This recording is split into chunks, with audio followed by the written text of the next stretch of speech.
Hello and welcome to Stretford, Paddock. My name is Joe and this is the news. It's Friday the 19th of December. We've got loads to talk about today. Antoine Semenyo is the big story. Manchester United confirmed to be making an official approach for him. Actually said to be going all out for Semenyo in January. So that is some big news. We're going to get into that. Also, the latest on Marcus Rashford over at Barcelona. There's a little bit on Ruben Neves as well. That name that we haven't heard of for a little bit of time.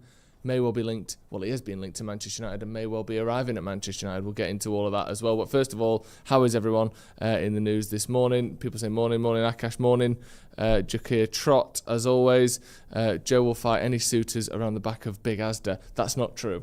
That is not true. I want to just get straight into this Semenyo stuff. Let's just start with this. This is James Ducker, obviously friend of the channel, has been on a couple of times, and a well-regarded Tier 1 journalist over at The Telegraph. So this is big stuff. So the article starts with exclusive. United to target Bournemouth winger in January with doubts over future City boss potentially working in their favour. As you can see there, United in the hunt for Antoine Semenyo and hoping uncertainty over Guardiola's future at City may strengthen his hand in a battle to sign the much coveted Bournemouth player. Tottenham and Liverpool also in the mix. United wanted to sign him last summer but put off by the 80 million plus asking price. Now, this is obviously big news because what do we know so far about Antoine Semenyo is that he's got a £65 million release clause in January that I believe goes down to around 50 million in the summer if no one buys him in January. However, as is mentioned here, there are a number of clubs that want to sign him. Now, up until a couple of weeks ago, or actually it was sort of this week, where we played Bournemouth, and all of a sudden, in the sort of hours leading up to that game, United are interested in Antoine Semenyo again. To me, initially, it felt as though it was one of those marriages of convenience, where we're playing him, so let's link him with a player. That way, maybe the previews will do a bit more in terms of numbers. That way, we can sort of tie this all in nicely together. You see this a lot. United get linked to a player that they're either about to play or have just played. It happens all the time. I put this down to that. That's then been followed up with a few different things. Other journalists linking this and reporting this. Fabrizio Romano saying that there's been contact between the two clubs about the sort of terms of this expiry clause or release clause, should I say. Then there was an article in The Athletic which again wasn't saying that this is on, but I think Carl Anka did a sort of how Semenyo could fit in at Manchester United. Again, maybe that was just a talk about, you know, if this does happen, but again it's sort of paving the way slightly for this to be a bit of a thing, isn't it? And then obviously you have a bit another sort of kind of kick here with this James Ducker piece talking specifically about the fact that United will be going all out for Semenyo in January. There's a lot to get into with this. So first of all, 25 years old, attacker, versatile attacker quite crucially, can play on the left, can play on the right, is very much Bournemouth's main man in attack, scored against United on Monday night as well, obviously. He's someone that can do a bit of everything, and I think that's why Manchester United want him. I think, obviously, everyone's seen and spoken about his ability to potentially play as a wing-back, maybe even on either side, which is something that United are struggling with. With no Ahmad during AFCON, I'm sure this isn't an AFCON-based transfer, because I believe his Ghana, who Semenyo plays for, haven't qualified. But I don't imagine this is like we need to spend 65 million on someone to cover for Ahmad. He's going to be someone that's going to be one of the main men in the squad going forward. And I kind of reject a little bit this worry that people have over not just Semenyo, but another attacking player or someone of Semenyo's style that, well, we've already got Cunha and Mbeumo. Where's he going to fit in? There's no problem with having an extra player in a position or more than one good player per position. You look at Arsenal and the players they've got. They've got Saka, they've got Madueke, they've got Martinelli, they've got Nwaneri who can play there, they've got Eze who can play across the front three. They've also got, I know he's very young, but Max Dowman, another one. So in that squad, they've got 6 or 7 players who can do a lot of that sort of front three work. That's before you get into your Havertz, who's a versatile attacker as well. Like, they've got a lot of players in those areas. And I know they didn't sign all of them for 65 million quid. Some of them are academy players. But you look at United's sort of wealth of talent across those areas. It's Cunha, it's Mbeumo. Ahmad's a versatile attacker. I guess Bruno can still play as a 10 if you need, and you've got Mount. But Bruno isn't playing as a 10 anymore. So that's what we got 4 there. And then after that, it starts getting thin very quickly. Xerxes looks like he's more likely to leave in the summer than, become a full-time sort of regular. We've got 4 or 5 players where Arsenal have got 6 or 7. I think that signing him would be a very, very good thing. And that's not to mention the fact that he can play as a wing-back. So in those areas, we've literally got Ahmad. And that's kind of it in terms of an actual wing-back who is very good in the final third. Dorgu can do it a little bit, but needs to improve and is still young. Dalot does his best, but isn't, we all know it, a natural attacking player. There's a lot that, United can improve in those areas. And I think if you've got someone that can play as either 10 or as either wing-back, that is a lot of value in a £65 million package. Now, Alex Crook, who works for TalkSport, has tweeted, I think, pretty much just now, that Man City have held direct talks with Semenyo. A January departure from Bournemouth is now considered very likely. City are always going to be a problem, aren't they? They're, over the last decade, the best team in England. If you want to win the Champions League and the Premier League in the same season, for instance, you've got a lot better chance of doing that right now at Man City than you do at Man United. But we've been here before, and I'm not just going to, it annoys me when people just say, well, what's the point? Why would he ever choose us over them? Why would anyone ever pick us? We love doing this sort of self-hating Man United fan routine. Look at some of the players we have signed over the last decade. We've signed Varane from Real Madrid. We signed Cristiano Ronaldo from under Man City's nose. We signed Cunha and Mbeumo, both of which were wanted by many other clubs just this summer. We do have the ability to sign big players. I'm not saying we can definitely push Man City to one side and get Semenyo. In fact, I would say City have probably got the advantage on us. But I don't think we should just rule it out just because City are interested. Oh, what's the point in even trying? I think United have still got a lot of pulling power. And I think if United really want Semenyo, then they should go for him. Now, what I don't expect is a drawn-out saga all winter only to not sign him and have egg on our face. I think we'll find out pretty early whether this is an option, whether there's a chance of doing this. And if there is, we'll go for it. But yeah, we just should reject it out of hand if Man City are interested. Don't you worry, guys, you can have it. No, we're going to sort of fight for this as well. And I think United have got a good chance of winning that. There's a lot of people in the comments, a lot of chat, obviously. We signed Yoro and beat Madrid to the signing. Exactly, yeah, great point. That was literally, last season? And yeah, and obviously we paid a bit more money than Madrid were going to. But, there has to be other ways to overcome things. And this is, maybe United have to pay him slightly bigger wages, although City pays bigger wages as anyone, and probably more than United at the moment. We're still Manchester United. Yeah, exactly. And again, just to reiterate, I'm not saying City have got no chance either. I would still say they're probably the favourites to sign him, but I wouldn't rule out Manchester United just because City are interested. What do people think of Semenyo? What do you reckon? Do we think he's the right sort of player for Manchester United or not? Louis says Fergie had 3 or 4 strikers in one squad. Exactly. We're sort of embarrassed at the idea that we could have more than one decent player in each position. Like, how good has it been recently that when, Sesko or Cunha need a bit of a rest, Mason Mount comes in and is brilliant? How good is it that, we have centre-backs where you've had a couple of injuries and you've still got talent like Lenny Yoro coming off the bench?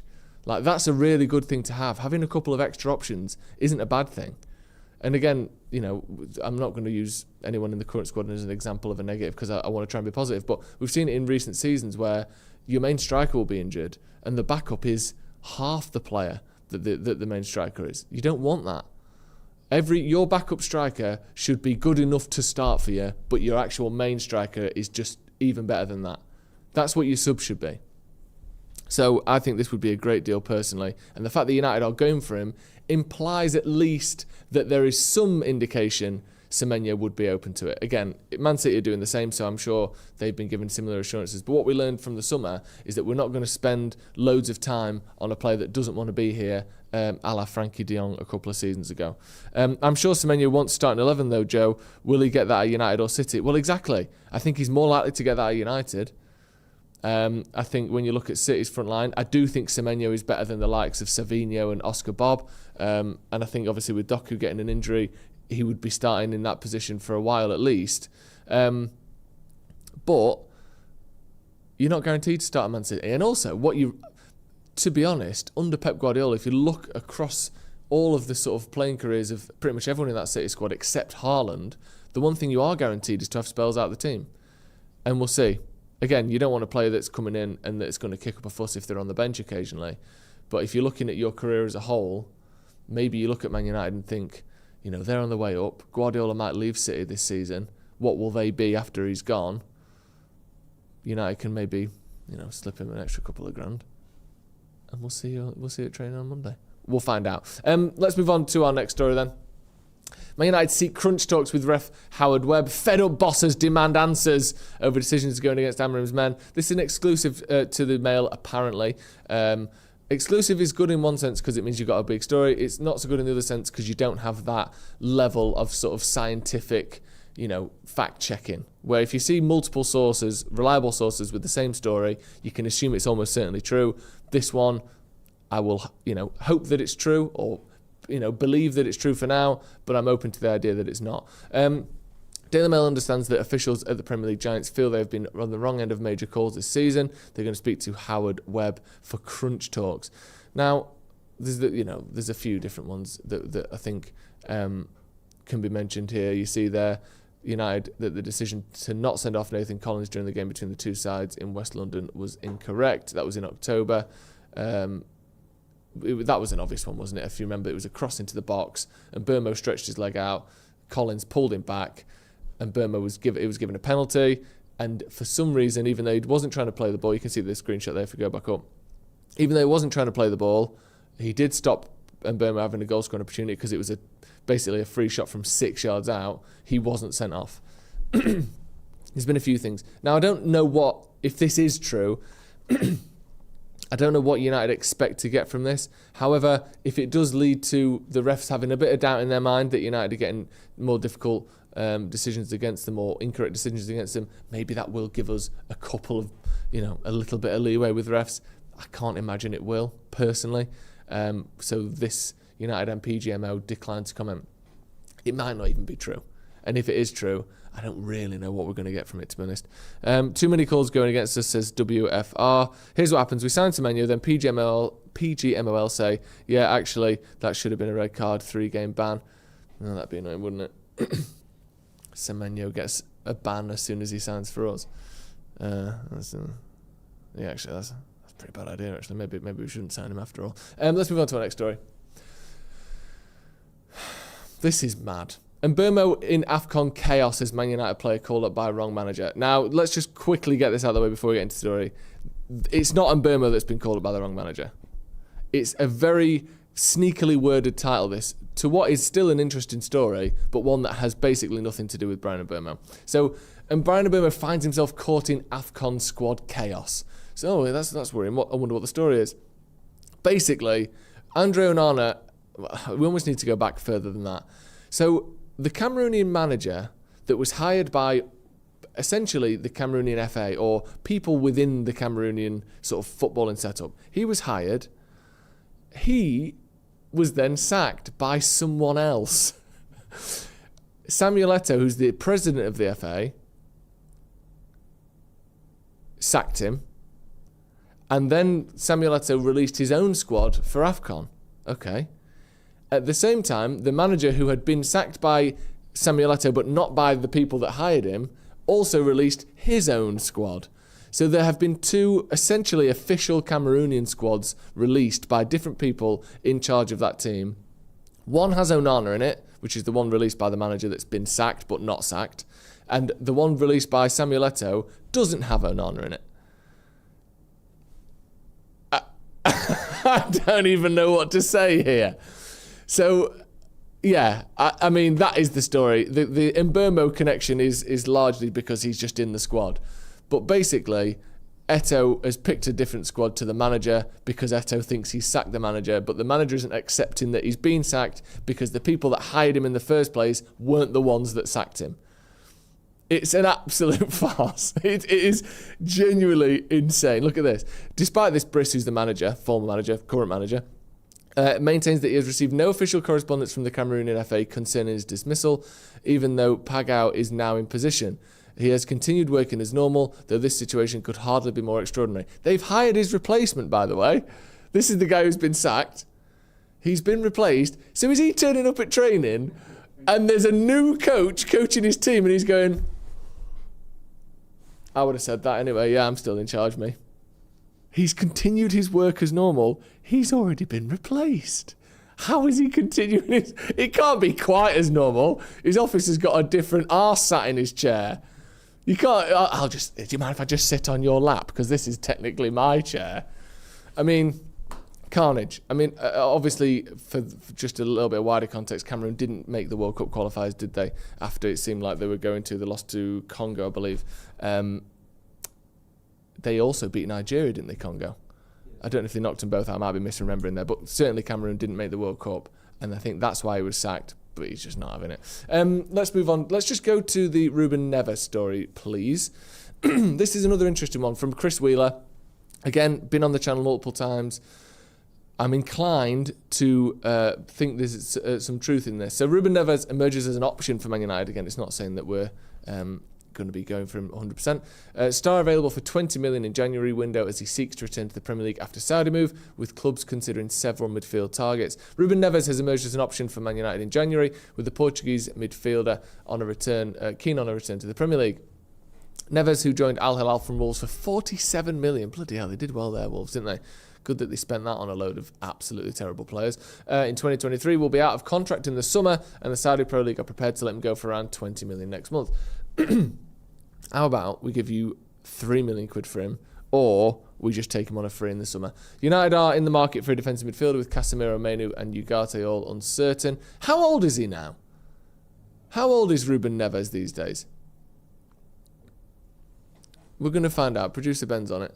I'm going to guess he's 28. Oh, there you go. Neves, who turns 29 in March. Apologies, he is 28. He's older, but does have the benefit of having played in the Premier League during his 6-year career at Wolves. As yet, there's no confirmation of any interest. You know what? As a ball-playing, deep-lying midfielder for very little money, I would compare him almost to the free deal that we got for Christian Eriksen. I wouldn't hate this.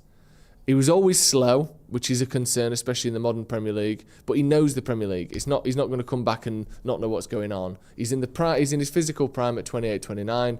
He's not going to be the Baleba, the Wharton, the Anderson. But if you can get him for somewhere between 10 and 15 million quid, or even free in the summer, I actually wouldn't hate that. I don't know what other people think. He's as slow as Casemiro. He is, but he's 5 years younger than Casemiro. Again, he's not the player that Casemiro is, but Casemiro won't be here in 2 years. He just physically won't be able to play the minutes. Ruben Neves will. Yes, he's slow, but that's what I'm saying. He's not going to be like Christian Eriksen wasn't. He's not the main guy. But I think as an option, off the bench or in the Europa League or Champions League, whatever, hopefully we get next season, I don't think this is a bad idea. Joe, he is a stopgap. Exactly. That's all he would be, personally. Can bag an important goal too. I think he'd be as Heaven Soul says here perfectly, he needs to be a supplementary buy and not the main DM. Yes, I don't disagree with that. Let's talk about this Palace game. I think that's a nice place to end things here. If we get onto this. Crystal Palace failure to make it straight through to the last 16 of the Conference League, because they've got to do the playoffs, means they will have a playoff in February, so their game against United planned for Saturday the 28th of Feb will probably nudge back to the Sunday at 2. Now this is how we're all going to find out whether next year is a leap year. Ben, will that Sunday be the 29th of February or the 1st of March? Can you let us know, please? Actually, I'll look. Oh. Got in. 1st of March. I was so hopeful that the 2026 was going to be a leap year. Love me a leap year. But it's the 1st of March. Thank you very much, Danny, as well in the comments for letting us know that. So there you go. That game has been rescheduled. That's going to be all from me right now. We're going to be back later on with the brew, as always, of course, on Friday. So thank you for watching and stay tuned for that. This has been the news on Friday, the 19th of December. We'll see you in a bit.